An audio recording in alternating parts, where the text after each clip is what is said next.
Guys, pasok muna kayo sa ating live stream at pakishare agad ang broadcast na ito dahil seryosong banta ang hinaharap natin ngayon.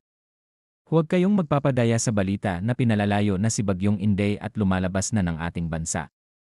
Ang katotohanan, habang papasok ito sa Japan, lalo nitong hinahatak at pinapakawalan ang bagsik ng habagat na magdudulot ng 3 araw na walang humpay na ulan at posibleng malawakang pagbaha mula ngayon hanggang Lunes. Kung nasa Metro Manila kayo, Central Luzon, Calabarzon, o Visayas, makinig kayo ng mabuti dahil ito na ang pinakabagong alas 5 ng umaga na ulat mula sa Pag-asa na dapat ninyong malaman para sa kaligtasan ng inyong pamilya. Pag-usapan muna natin ang pwesto ng bagyo. Base sa pinakahuling datos, ang sentro ng Bagyong Inday ay huling na-recover sa layong 500 kilometro sa hilagang silangan ng Itbayat, Batanes. Taglay nito ang lakas ng hangin na 140 kilometro bawat oras malapit sa sentro, at may pagbugso na umaabot sa 170 kilometro bawat oras. Kasalukuyan itong kumikilos pahilagang kanluran sa bilis na 20 kilometro bawat oras papalapit sa Sakishima Islands sa southern Japan. Ngunit huwag po tayong pakasisiguro sa paglayo na ito dahil ang lawak ng hangin ng bagyo ay umaabot pa rin sa 880 kilometro mula sa sentro nito.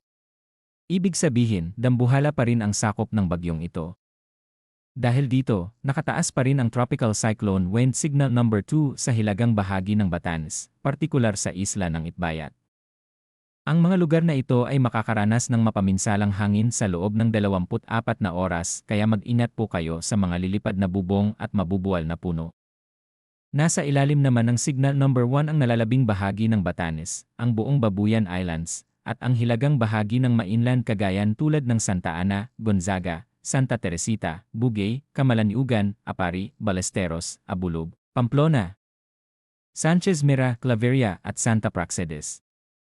Kahit medyo nabawasan ang mga lugar sa ilalim ng babala, huwag kayong maging kampante dahil ang periphery o ang dulo ng bagyo kasabay ng pinalakas na habagat ay magdadala pa rin ng malalakas na hangin sa halos buong bansa ngayong araw. Magpapatuloy ito sa malaking bahagi ng Luzon, Visayas, at ilang rehiyon sa Mindanao hanggang sa araw ng Linggo, at makakaapekto pa rin sa malaking bahagi ng Luzon, Panay Island, at Negros Occidental hanggang sa Lunes. Ngayon, pumunta naman tayo sa pinakakritikal na bahagi na dapat ninyong paghandaan, ang kalagayan ng ating mga karagatan. Napakadelikado po ng sitwasyon para sa ating mga kababayang mangingisda at may balak bumiyahe sa dagat, kaya kanselahin nyo muna yan. Nagbabala ang Pag-asa na aabot sa 7 metro ang taas ng alon sa hilaga at silangang bahagi ng Batanes. 6 na metro naman sa nalalabing baybayin ng Batanes, at 5 metro sa Babuyan Islands at Cagayan. Ang direktang utos po sa lahat ng uri ng sasakyang pandagat ay manatili muna sa mga pantalan dahil labis na mapanganib ang pumalaot. Delikado rin para sa mga maliliit na motorbangka ang lumabas sa dagat dahil sa raw sea conditions na may alon na aabot sa 3 hanggang 4 na metro sa Isabela, Aurora, Ilocos Norte, Ilocos Sur, Zambales, Pangasinan, Bataan, Occidental Mindoro, Palawan, Camarines Norte, Camarines Sur, Catanduanes, Albay, Sorsogon, Northern Samar, Eastern Samar, Dinagat Islands, Siargao, Surigao del Sur, at Davao Occidental. Huwag po nating ipagsapalaran ang ating buhay. Ang mas malaking peligro na dapat nating tutukan ay ang matinding ulan na dala ng habagat na pinatindi ng bagyo. Kahit lumalabas na ng Philippine Area of Responsibility o EAR ang Bagyong Inday ngayong umaga bago ito tumawid sa East China Sea at maglandfall sa mainland China. Ang iniwan nitong buntot at ang pinalakas nitong southwest monsoon ay magpapatuloy pa rin.